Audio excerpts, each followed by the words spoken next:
Welcome to the Weekly Bioanalysis, a KCAS podcast. Hello and welcome to our new professional sounding 6th episode of the Weekly Bioanalysis.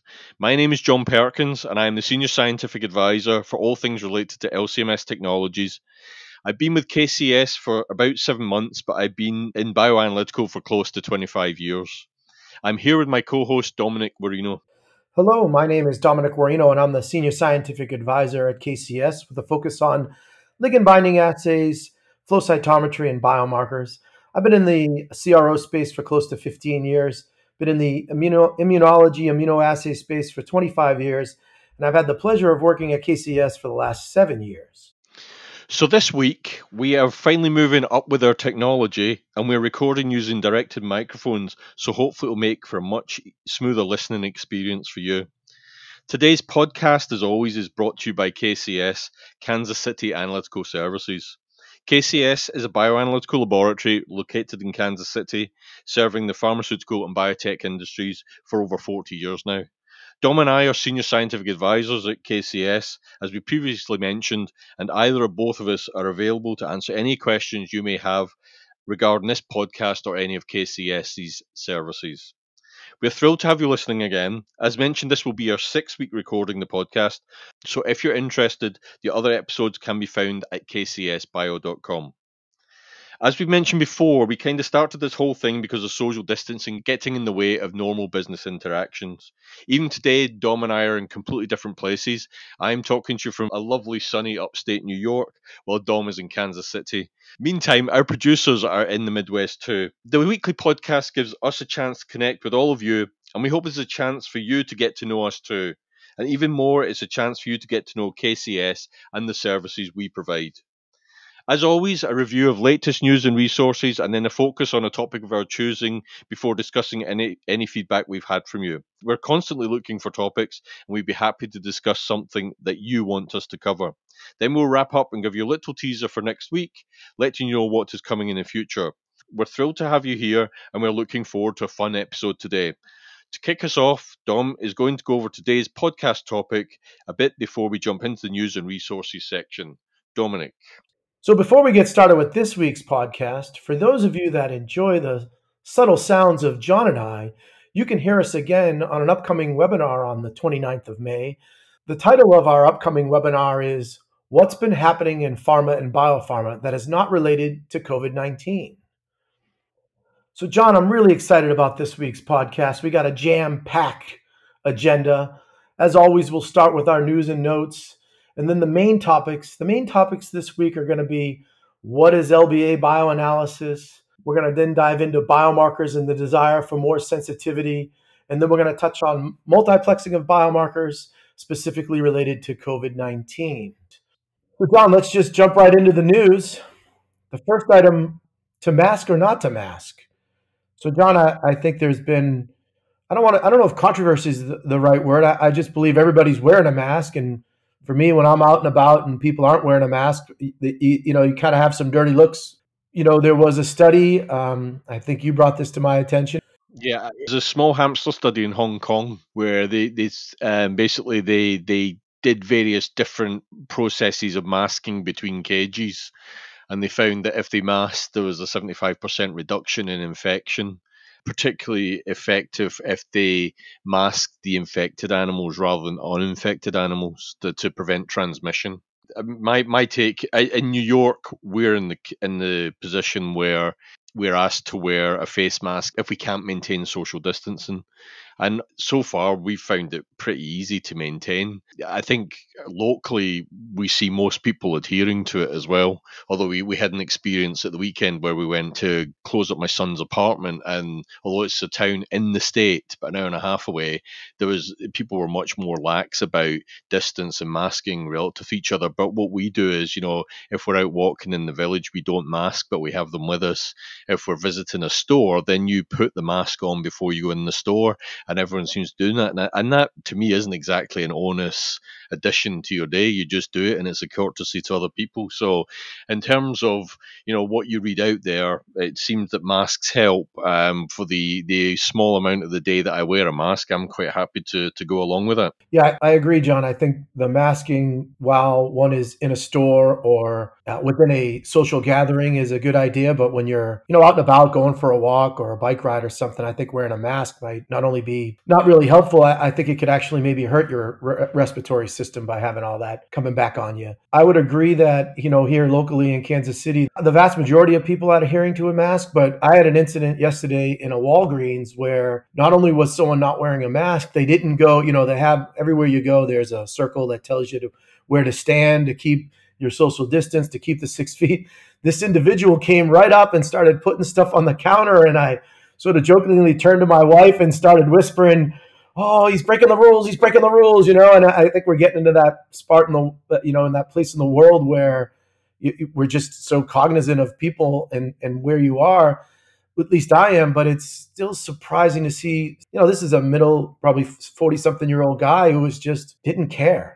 It really does surprise me, and I don't know if you've seen the photo. If cats in the Philippines can get the relevance of the distance in circles, why can't a 40-year-old male? Yeah, exactly. And it was surprising, and I kind of was like half joking, but I was kind of serious too. I was hoping he had heard me. Unfortunately, he didn't. So, I don't know. We have masks. We're wearing them again wherever we go into a given store. But I think it's something that might be the norm in our society.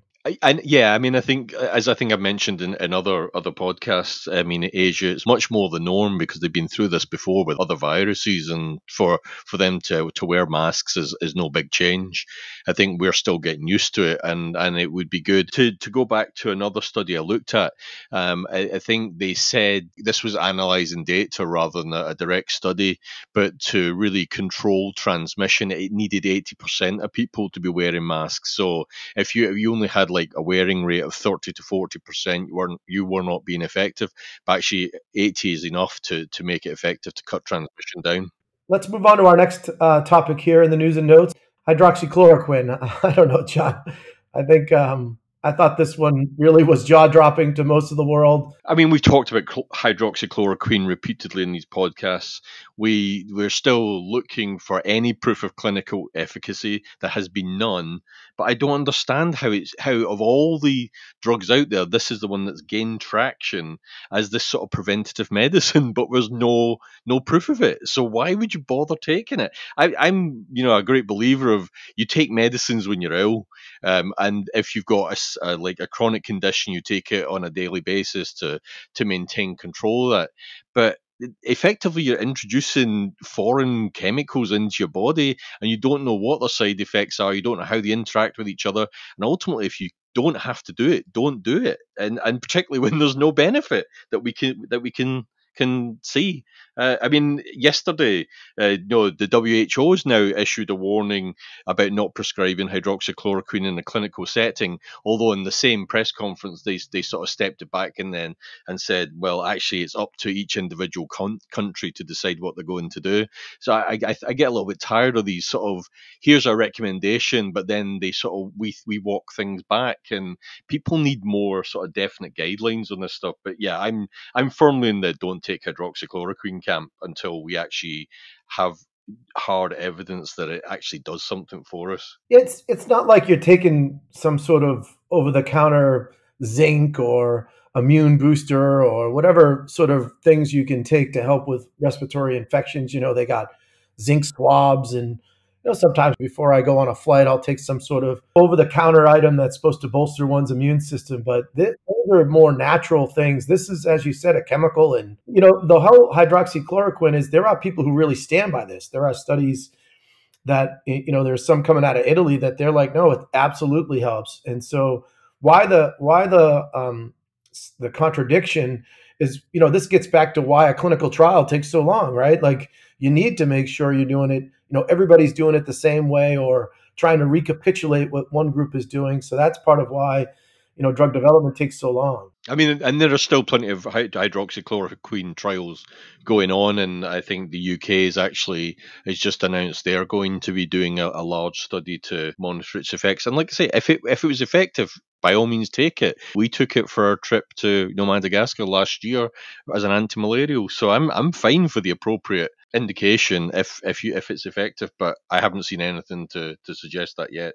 Next item, let's move on to the vaccine update. We'll just stay with COVID for a little bit longer. There was both the Moderna and the Oxford clinical trials.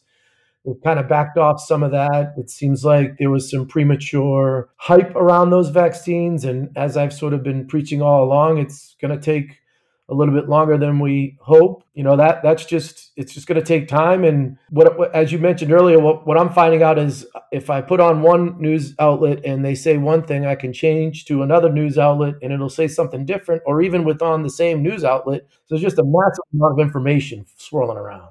But what we said previously, people want news, but equally there's concern out there. I saw an opinion piece in the Washington Post by William Hazeltine, ex-Harvard professor, talking about this sort of publication by press release. So in the case of Moderna, they sort of talked about the favourable measurements they'd seen, but there was no data to actually back it up. But the stock price reacted well to the fact that, or to the announcement that the vaccine seemed to be doing something. The more people scrutinise the data, the more it seems that it was overhyped. And Hazeltine's concern about this is the more we do this, then there's the possibility of losing trust in the medical community. And as we were talking last week, we're slowly just getting back that favourable public opinion. But if we keep hyping every little development, then that sort of regained trust might quickly disappear. Yeah, I agree with that, John. Another interesting fact was, President Trump has allocated $354 million to build a generic and API plant in Virginia. I thought this one was a little bit, I guess good. I think they're trying to prevent having to be relying on drugs from overseas. It's under a BARDA program, and it could balloon up to $812 million in total dollars. That seems like quite a bit of money to be throwing around at this stage, but probably maybe well suited in the long run. I think the idea is probably a good idea. I'm not sure who Flow Corporation are, though, and I think that's one of the interesting pieces of it. I mean, we've got contract manufacturers out there that we deal with, but Flow are a bit of an unknown quantity. Yeah, that's a good point, John. They were kind of as you said, not only unknown, maybe somewhat, one of those companies that hadn't done much with the funding they had previously, is part of what I read in that story as well. So one final thing that just other COVID news was just this morning, the European Medicines Agency actually have extended their virtual only meetings policy through August. So that means that, if you have to meet them in terms of discussing your drug development, etc., it can only be done on a virtual basis. I thought the interesting point of that is, I mean, as we talked previously about a virtual conference that we'll be going to in June, or attending in June, but I wonder what the knock-on effect of this will be on the conference circuit. If your lead agency in Europe is saying we're not ready to mix with you publicly, then we might find that the conference circuit follows suit. A good point, John. I don't have an answer for you. I think things being virtual are probably the way to go for, at least I see, through August here. I don't see any reason, if it can be done seamlessly, why revert back to it anytime this year, or until there's at least an all clear. I mean, I know there's some, impacts on the economy with what I just said, but also let's be clear, we all want to be safe, and if we can do it virtually and still get the same, I'm going to use a science word, it's as effective as a face-to-face, then let's just keep going virtually. Yeah, I was really looking forward to my meals in Barcelona, though. Maybe I'll go to Barcelona and do my next conference virtually while I'm in a restaurant. John, well, why don't we wrap up on just touching on the investment front here in the news and notes. It's really good to continue to see, there must have been at least 6 or 7 financial, or at least investments, pouring money into the economy, But one of interest is the Cohen Health Group. They have raised $493 million in funding, and they're a venture capitalist who has in fact, it was interesting reading about them. They've actually backed like 38 companies in the biopharma, diagnostic, and digital business. They wanted to raise $390 million, and they were able to raise $493 million. So I think that's a really good sign to see them have a $100 million delta. That's always encouraging. Certainly for us in this industry, like I say, we the difference to what we saw in 2008, there seems to be money out there, and from our perspective, it's good that it's being the funding's being directed to the health industry. So that'll wrap up our news and notes for this week. Let's move on to the main portion of our podcast, and we're going to continue in our 3-part series. This is part 2 of 3, and today we're going to focus on LBA bioanalysis and biomarkers. So John, I don't know how much you know about the history of like ELISAs, but they kind of started with radioimmune assays back in like the 50s. And then throughout the 60s, they sort of started getting into the immunosorbent. They kind of understood, remember the world is a little bit different than they understand there's antibodies and antigens, but nothing like today. And then technically it wasn't until like 1971 that the first ELISA is being credited. I know nothing about the history at all, and I do want to hear more. But it's interesting that as I'm reading this agenda, after I finished my bachelor's, I actually went and did a master's that was in the title was Advanced Analytical Chemistry, and so it was a year-long taught course. I don't remember ELISA being mentioned at all. That was the mid-80s, so it was very much focused on atomic absorption, gas chromatography, liquid chromatography, small molecule kind of things. But even in a course that was dedicated to analytical chemistry, ELISA wasn't even on our radar. Sorry to interrupt.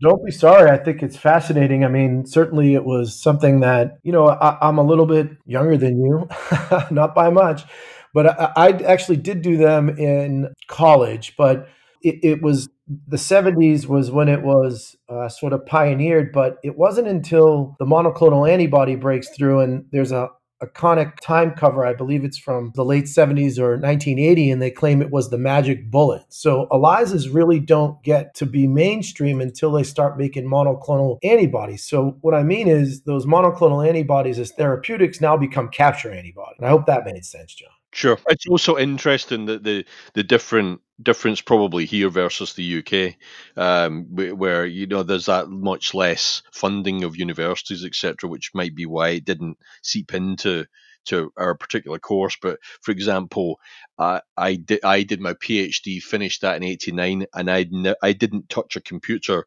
before finishing my PhD. I came out and postdoced in the US, and that was my first experience of actually working on a computer. I'll give you a little side note. In 1991, a friend of mine was in Germany doing a semester, and I was in the US, and we were communicating over the internet. That was big time, right? So we were able to type and talk. Of course, a conversation of 30 seconds took about 10 minutes, and I didn't have the attention span to talk to her very long, but I thought it was fascinating that I was able to do that back, again, 91 time frame. Sure. So yeah, me and internet would be several years later.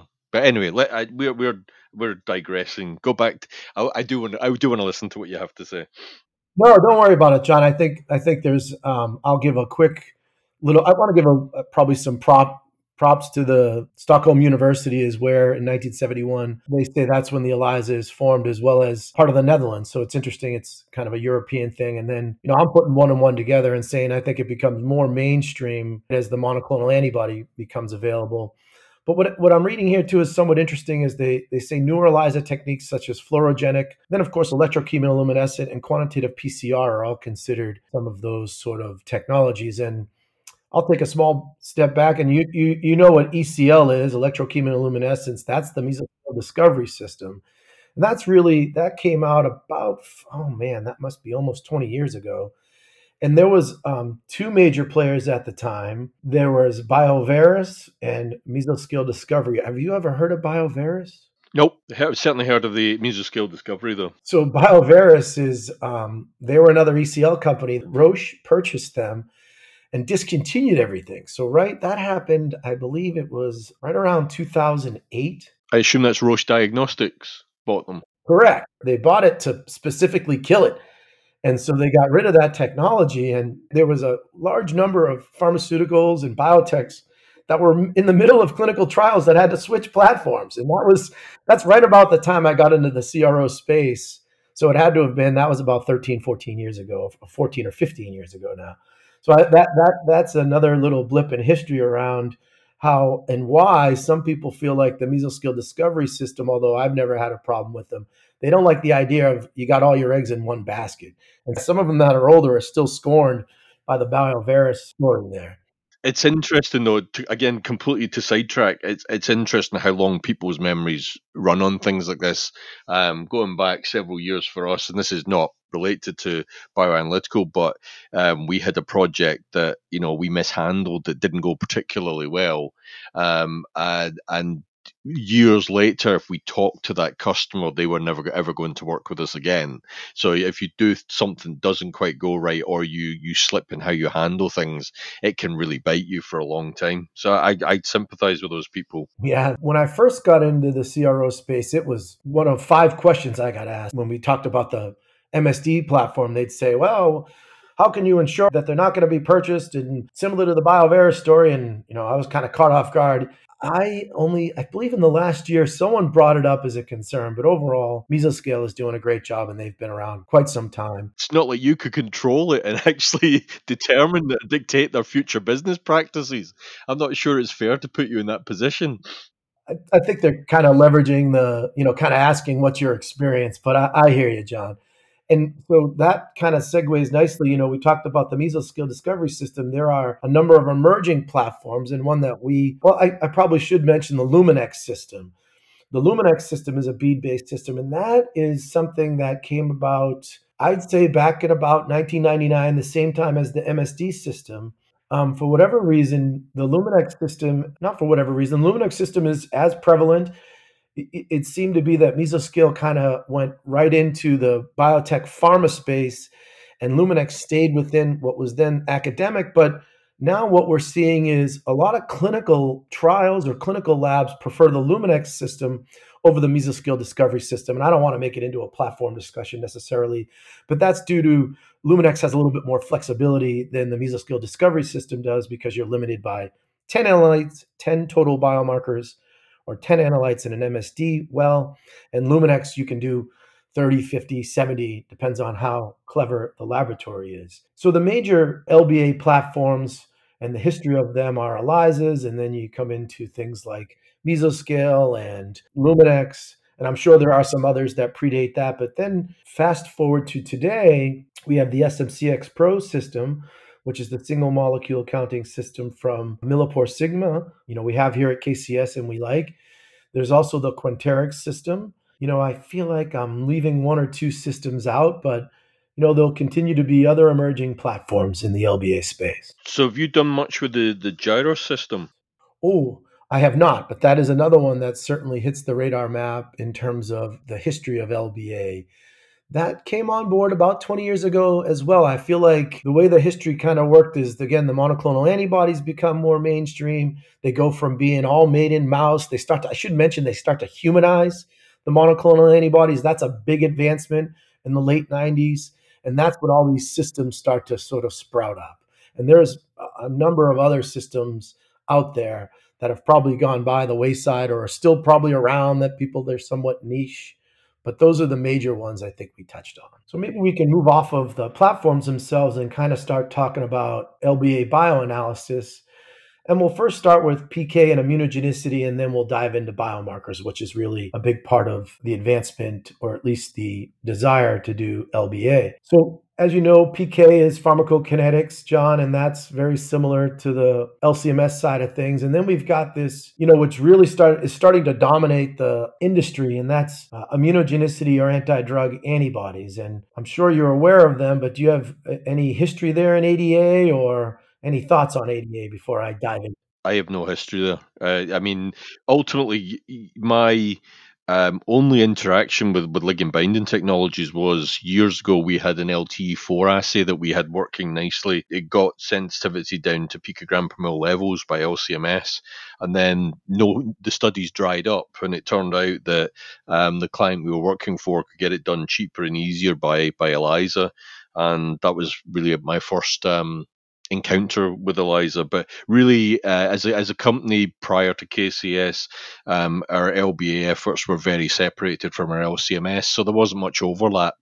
And not any real in terms of projects and customers, there was very little commonality, so we didn't really touch on it much. Got it, John. That's fine. And so I'll go on a little bit of a rant here about PK and ADA and the LBA space. PK is pretty straightforward. That still is the hallmark of biotherapeutics and biologics, is to do your PK analysis by ligand binding assay, and you need reference standards. And I think it follows along similar performance characteristics as the LCMS methods do. It's really when you get into immunogenicity and anti-drug antibodies that you start to really diverse from PK. And that's why in 2019, they actually had their first standalone FDA guideline for immunogenicity. And that was rather nice and kind of maybe cleared up the regulatory space by having this standalone document instead of trying to cram it all into a PK LCMS method, which is really like trying to put a thumbtack into a wall with a jackhammer. I did my master's degree study in the mid to late 90s on human anti-mouse antibody responses, which is called a HAMA. And then there's also HAHA, human anti-human antibodies, or HATAs, human anti-therapeutic antibodies. Of course, we love our acronyms in the science space. Yes. But those I did that in the 90s, and then I find a very interesting thing. We were treating with a monoclonal antibody, and it was a chimeric. It was a mouse monoclonal antibody that had some human parts to it. And then those individuals that were necessarily dosed, it was in a gene therapy space, but they generated high human anti-mouse antibody responses. And my master's degree actually demonstrated that it wasn't against the drug at the time was called OKT3, which is an anti-CD3 antibody. It was an IgG2A. That antibody, not only did patients have reactivity against that memory T cell responses based off of a proliferation assay, it was against any IgG2A. So it didn't have to be specific to OKT3. That was fascinating stuff. Fast forward about 10 years, and I find myself at Immunogenicity of Biotherapeutics second conference. There's 16 of them now. I'm in year 2, and I'm sitting there going, are they talking about HAMA responses? So I'm sitting in this room, and I'm kind of maybe being a little dramatic, but I show up at this conference. You don't know you're in the middle of history. This is sort of what I'm saying when you study HAMA responses, and now it would have been an immunogenicity assessment. So that's how long I've been looking at this stuff, John. Sure. So let's move away from ADAs and PKs and jump right into biomarkers. And John, I think this is a fascinating field, one that's near and dear to my heart. I think you're really starting to get involved with it. One of the major things is sensitivity. And that's really where I think the LCMS space has a lot of, not only, it's not new to the LCMS space, but I think it's started sort of becoming more of a limelight with biomarkers in terms of its ability to increase sensitivity with the affinity cap. Yeah, sensitivity is one thing. Selectivity is another way that that freedom from interference of like molecules, etc. But one thing actually where LCMS may also be key is if you're looking at a number of biomarkers that upregulate or downregulate depending on the response to a therapeutic. Sometimes that change isn't very much, and it's a question of whether which technology can detect a change, and there's with limited experimental error to reliably measure those small changes that might actually be key to monitoring what a biomarker is doing. That might be where LCMS is a good tool to contribute there. Yeah, that's a great point. So we kind of loosely describe it as if it's, in an LBA method, especially in ELISA, if you're trying to look at a delta of more than 10-fold, it might not really be the best platform for you. So for example, if a normal donor has a measurement of 1,000 and you want to tell the difference between 1,000 and 2,000, then an ELISA method is not going to work well for you. Yeah, whereas LCMS should really be able to do that without any issue. We talk about the 15% CV and in terms of precision and accuracy of within 15-20%. Often with LCMS assays, we're well within those experimental limits that we set ourselves, and that's why, like I say, with the regulation, with the change in the biomarker isn't huge, then LCMS is definitely a good tool to be thinking about. Yeah, and let me correct myself. I meant between 1,200 and 1,000. I didn't contradict you because I don't know enough about it. No, that actually 1 to 2,000 that would be reliable and defendable. It's the 1,200 sort of, or even upwards of 13 versus 1,000 that you really need a more sensitive method for. That's all the rage is biomarker sensitivity, ultra sensitivity. That's why we have the SMCX Pro, we had the Quanterix at one point. I'm not going to bash that system, but we feel like the SMCX Pro is a better system, and that's really that gets into part of the rationale for more sensitive methods. And that's, looking at, and, one of the real drivers of this was in the neurodegenerative space. And instead of having to take a CSF sample, which is of course invasive and can be painful, and no one really wants to go in and get their cerebral spinal fluid drawn, right? The thought was that you could do biomarker analysis by plasma in lieu of CSF. And, one thing I found really interesting while I looked at the history of biomarkers, John, and I don't know if you knew this, there's some incredible stats in terms of the number of approved drugs that have a biomarker is skyrocketing. I think over half of them have it now. The number of drugs that can advance from phase 1 to phase 3 with the biomarker, I think you have like a 80% increase in success if you can have some sort of biomarker. But what I didn't know was over half of them are still done by LCMS.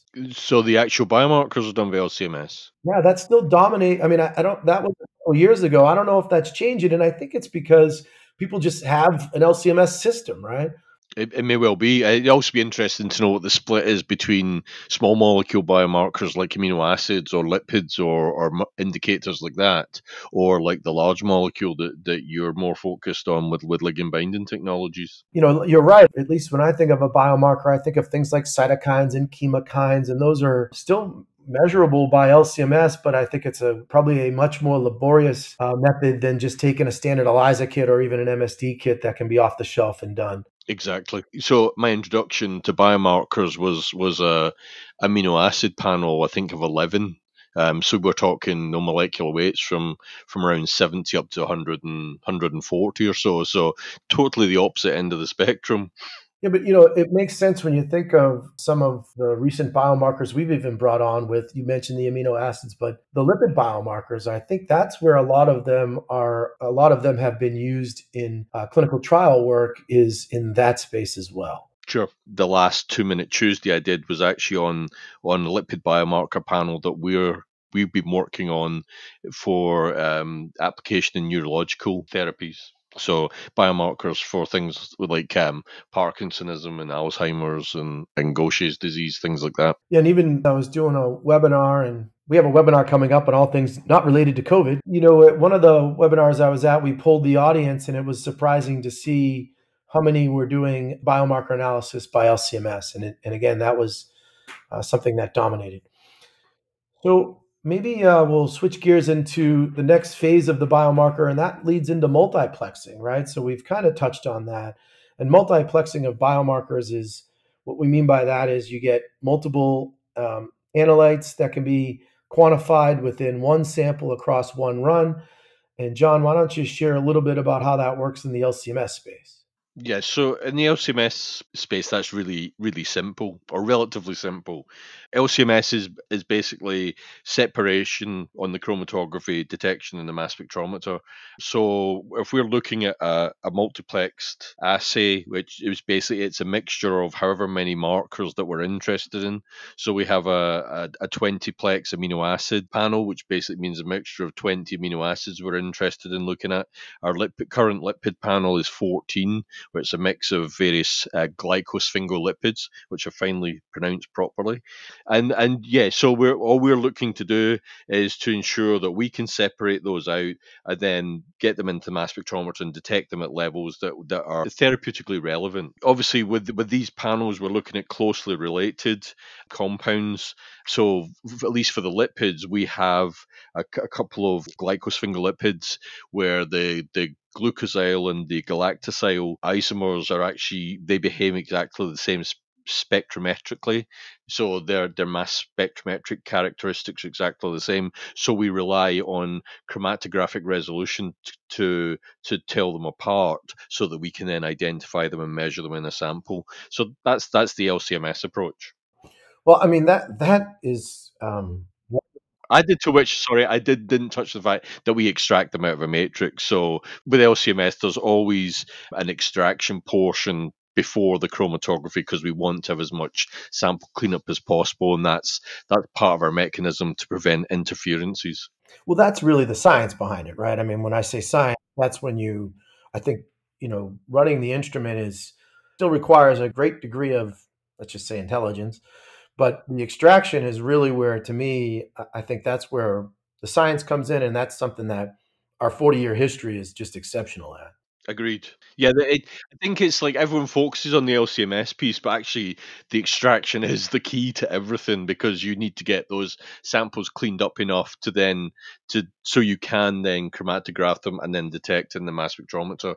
And because you're starting with a dirty sample, you need all those interfering compounds to be out of your way, so that you've got much more chance of being able to accurately and reproducibly measure your target analytes, in this case biomarkers, at low levels. Yeah, that's when you get into like liquid, solid liquid, right? All those sort of different extractions. I'm sure there's one standard process that if it works, then you put it on the instrument, that's fine. But if it doesn't, that's where you really need a highly technical group to figure out and solve that problem. And as we go into large molecule biomarkers, then we're looking a lot more at immunoaffinity extraction. So it's basically building on the knowledge of the ligand binding approaches to provide a cleanup approach for us to measure large molecules. Yeah. And on the LCMS space, it seems like all the reagents are pretty much the same as if you were doing a single analyte. That's where it gets incredibly more complex than the LBA side of things. And I think that's where people sometimes are surprised, or what I'll call sticker shocked, because the materials themselves get very, very pricey, because we need capture and detection for, in the case of mesoscale, it can be 10. And so it's not like 10 times the price of an ELISA, but you still got to buy all the parts for the ELISA and put them in one. So, I mean, that can come with some cost that is somewhat shocking. And then in a Luminex setting, it's very similar. In that sort of platform, you can do many more analytes, but you still have to have all the reagents used in it. And that can, again, become somewhat shocking, because, there's nothing we can do about that. You have to buy them, and they don't come cheap sometimes. So I think that's one of the real probably advantages of an LCMS multiplexing. It should not require as much reagent cost. But then the power of the LBA system is that you can, go after a wide range of analytes, from chemokines to cytokines to other endogenous proteins, and kind of seamlessly move in and out of them. And that's been a real advancement in biomarker analysis. So we have the 54-plex. How long does it take to do the 54 analytes? It's across 7 different ELISA plates, or MSD plates, excuse me. So when you ask about time, the way we do it, when someone asks for all 54, usually we line up, say, 3 scientists or 4, and some of them can run 2, some will run 3. Some of them are 10 plexes, some of them are 7 plexes. So it's 4 10 plexes, a 7 plex, and a 6 plex, I think, or a 4 plex, however we get to 54, but it's 7 total plates. And so that's another thing that's nice about the Luminex system. You just need one sample of, say, 50 microliters to run all 54 of them, if we were comparing apples to apples, versus in the mesoscale system, we're going to need it across 7 plates. So we'd need that 50 microliter sample times 7. So that's one of the nice things about the Luminex system, is it conserves on the volume of the sample. So you asked me a very direct question. How long does it take? One analyst cannot do all 54 of them in one day. So what we do is we line up, typically, again, I think it's 3 or 4. So someone will do 2, someone will do 2, and someone will do 1, or someone might do 3 and then 2 and 2, I think is how we get to the 7. Okay. Yeah, so for us with LCMS, I'm not sure we've done a 54, but the effort to do that would probably be method development, and you'd come up with a method that would probably break down the acquisition on the mass spectrometer into periods so as you can actually get more sensitivity per analyte and things like that. So the challenges are much more in the early stages. Once you've got chromatography figured out, then you're probably good for doing that number of analytes. But I don't know anyone who's ever going to ask for that. But you never know. Yeah, no, we have a 25-plex for Luminex that we offer, and we're now working on, well, not working on, there's an off-the-shelf 48-plex, and I think their Millipore Sigma is now the premier provider of Luminex, or along with R&D Systems, but they're coming out with, I think there is either a 68 or a 70-plex. And of course, Mesoscale has figured out how to increase their 54-plex, and we'll probably be looking to increase that as well as an offering here at KCAS. So, John, before we wrap up the main portion here, let's just dabble on multiplexing for COVID. So, I did a little research here, and not a lot is emerging in the biomarker space that wasn't really already sort of intuitive, meaning there's a pro-inflammatory panel that has been utilized in the CAR T cell space, and it has things like interferon gamma, TNF alpha, IL-1, IL-1 beta, IL-6, IL-8. They're all these, when you get any sort of infection and your lymph nodes sort of swell up, these will be flying throughout your body type of cytokines. And so in the COVID space, when one of the first signs that these individuals were really in some trouble was they started to exhibit what's called a cytokine storm. And that's really troubling. It can be deadly, as we know. And that's actually when the immune system is so amped up and hyped up that it kills you. And that is what happens in CAR T cell therapies. And so one of the side effects of having CAR T cell panels available is now they're being utilized in the COVID space. Sure. And then, I don't know about you, I saw one or two other sort of markers that I think people are looking at. One is D-dimer, which is an interesting one, and procalcitonin is another marker that might be key in helping to tell how advanced someone is in COVID. Before we wrap up here, John, any thoughts on COVID biomarkers? No, I think you've covered it nicely. I mean, certainly the cytokine we were aware of, but I haven't got much to add to this. Certainly, I'll do some digging on the D-dimer and procalcitonin as well. Well, and then I think the ACE receptor is one that's being focused on as well. I should have mentioned that one. Not surprising at all to think that that could be a potential marker. I can't quite wrap my head on if it was solubilized in a certain state or if just the level of it might be an indication, on individual cells, which is very similar to, if you recall, in HIV, there was a chemokine receptor mutation that prevented a lot of individuals from getting HIV. So that might be what we see in terms of people potentially being naturally immune to COVID. It wouldn't surprise me if some sort of mutation in your ACE receptor might be beneficial. I'm sure we'll learn with time. Right, shall we move on to the feedback section from listeners? Sounds good, John. Let's get right into them. Okay. First up, I actually have been a bit remiss with the podcast so far, but I did post a link to episode 4 on my LinkedIn profile, and I got a comment from Jason saying, "Very informative, John. Thanks for sharing.